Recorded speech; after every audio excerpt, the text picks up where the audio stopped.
7ویں شب مبارک رمضان کی دعا۔ اے فریاد کرنے والوں کے فریاد رس،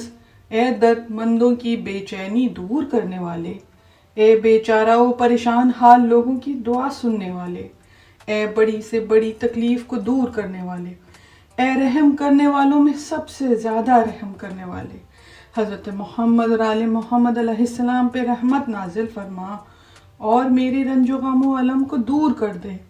کیونکہ تیرے علاوہ اور کون ہے؟ کوئی ان کو دور کر سکتا ہے؟ میرے روزے کو قبول کر لے، میری حاجتوں کو پورا کر دے اور مجھ کو قبر سے تو اپنے اوپر ایمان رکھنے والا اور اپنے رسول اور اپنی کتاب کی تصدیق کرنے والا اور ائمہ برحق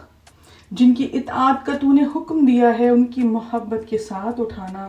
بار الہ ہم اپنے ان اماموں کی امامت سے راضی ہیں، خداوند حضرت محمد صلی اللہ علیہ وآلہ وسلم پر رحمت نازل کر اور مجھ کو بھی ہر اس نیکی اور بہتری تک پہنچا جن تک محمد اور آل محمد کو پہنچایا تو نے، میرے روزے اور میری نماز اور میرے تمام اعمال کے جو میں اس مہینے میں بجا لایا ہوں قبول کر لے۔ جو رمضان کا مہینہ ہے جس کے روزے ہم پر واجب ہیں اور ہم کو اس مہینے میں مغفرت و رحمت عنایت فرما، اے رحم کرنے والوں میں سب سے زیادہ رحیم، آمین۔